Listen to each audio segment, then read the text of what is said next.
তো নমস্কার প্রিয় দর্শক, আপনারা সবাই কেমন আছেন? আশা করি সবাই ভালো আছেন। প্রিয় দর্শক, আজকের ভিডিওতে আমি আপনাদেরকে দেখিয়ে দেব যে সরকারের কাছে যে ধান বিক্রি করবেন, সেই ধান বিক্রির যে ফর্ম ফিল আপ করতে হবে, ফর্ম ফিল আপ যে অনলাইনে ফর্ম ফিল আপটি করতে হবে সেটা কীভাবে করবেন এবং পুরো স্টেপ বাই স্টেপ আমি আজকের ভিডিওতে আমি আপনাদেরকে দেখিয়ে দেব। তাহলে বেশি সময় নষ্ট না করে চলুন ভিডিওটি শুরু করা যাক।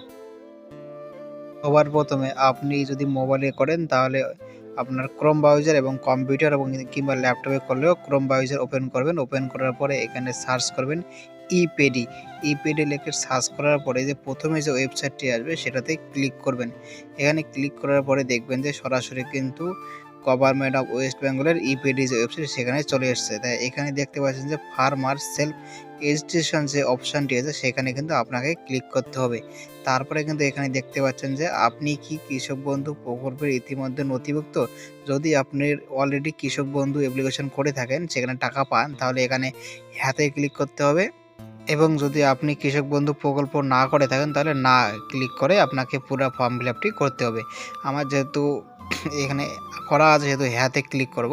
করার পরে দেখবেন যে এখানে সার্চ বাই যে অপশন আছে সেখানে আধার কার্ড লিখে এখানে যে আধার কার্ড নাম্বারটি আছে সে আধার কার্ড নাম্বারটি এখানে লিখে দিতে হবে। যে ফার্স্ট আমি এখানে আধার কার্ড নাম্বারটি লিখে দিচ্ছি। এখানে ভালো করে আধার কার্ড নাম্বারটি লিখে দেবেন যদি আপনারা অলরেডি আগেই যদি কৃষক বন্ধু করা থাকে। করার পরে কৃষক বন্ধুর খুঁজুন, যে কৃষক বন্ধুতে খুঁজুন যে অপশানটি আছে সেখানে সার্চ করবেন। করার পরে দেখবেন ডাটা এখান থেকে কিন্তু নিয়ে নিছে অলরেডি। দেখবেন যে এখানে ডাটা সমস্ত কিছু নিয়ে নিল, নাম টাম চলে এসছে এবং তারপর দেখবেন যে আধার নাম্বারের এখানে এই যে টিক মার্ক করবেন, ওইটা করে দিয়ে যে ইকোয়েজি আছে সেখানে ক্লিক করে কিন্তু এখানে ওটিপিটা দিচ্ছে না। আমি যেহেতু দেখানোর জন্য করছি সেহেতু ওটিপি দিলাম না। তারপর নিচের দিকে দেখবেন যে মোবাইল নাম্বার কিন্তু চলে এসছে। যদি এই মোবাইল নাম্বারটাই রাখতে চান তাহলে এটাই রাখবেন, যদি চেঞ্জ করেন চেঞ্জ করতে পারবেন। তারপরে ওটিপি পাঠান ক্লিক করে এখানে ওটিপিটা দিয়ে দেবেন। দেওয়ার পরে এখানে যদি লিঙ্ক যদি অটোমেটিক চলে আসে সেক্ষেত্রে সিলেক্ট করতে হবে না। যদি চলে না আসে তাহলে সিলেক্ট করে দেবেন এবং এদিকে জাতি যে কাস্ট সিলেক্ট করবেন এবং এখানে দেখবেন যে পিতা মাতা স্বামী স্ত্রী মানে যে জায়গারও নাম, তা গার্জিয়ান আর কি। যদি বাবার নাম হয় তাহলে এখানে নাম লিখে ফাদার্স এবং স্পোর্টস নাম হলে এখানে স্পোর্টস লিখে করবেন। তারপরে এখানে কিন্তু বাসস্থানের ঠিকানা আপনাকে আপনার ডিস্ট্রিক্ট, আপনার ব্লক, আপনার পঞ্চায়েত, আপনার গ্রাম সমস্ত কিছু সিলেক্ট করতে হবে। সিলেক্ট করার পরে এখানে পিনকোড লিখতে হবে। পিনকোডটি লিখে দেবেন। লিখে দেওয়ার পরে যে তারপর এদিকে দেখবেন ধান ক্রয় কেন্দ্র, যে ধান যেখানে বিক্রি করবেন কি ক্রয় করবে আপনার ধান, সেটা কিন্তু এখানে ক্লিক করে অনেকগুলো নাম আসবে যে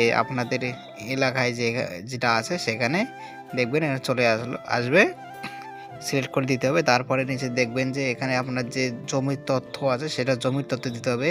ফার্স্ট এখানে জেলা সিলেক্ট করবেন, তারপরে ব্লক সিলেক্ট করবেন। সিলেক্ট করার পরে আপনার যে মৌজা সেটা সিলেক্ট করবেন।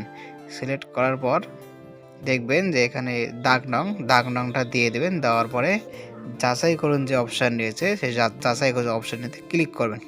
করার পরে দেখবেন যদি এখানে জমির তথ্য অটোমেটিক চলে আসে তাহলে হবে, যদি না আসে তবুও কোনো সমস্যা নাই।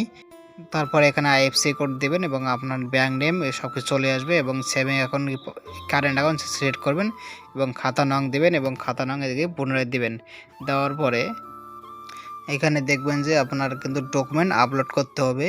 উপরে দেখবেন এখানে লিখে দেওয়া আছে জেপিজি বা পিডিএফ ফরম্যাট 1 MBর মধ্যে আপনাকে আপলোড করতে হবে। তো এখানে আপলোড করার মধ্যে নিচে আরেকটি অপশান দেখবেন যে জমির নথি অথবা স্বঘোষণাপত্র। তা যদি আপনারা জমির নথি দেন তাহলে এখানে সাবমিট খতিয়ানে ক্লিক করবেন এবং যদি ঘোষণাপত্র দেন তাহলে কিন্তু ঘোষণাপত্রতে সেলফ ডিক্লারেশনে ক্লিক করতে হবে। করার পরে ডকুমেন্ট আপলোড করার পরে নিচে দেখবেন যে জমা করুন যে সাবমিট যে অপশানটি আছে সেই সাবমিটে ক্লিক করবেন। আমি যেহেতু মোবাইল নাম্বার দেইনি সেহেতু আসছে না।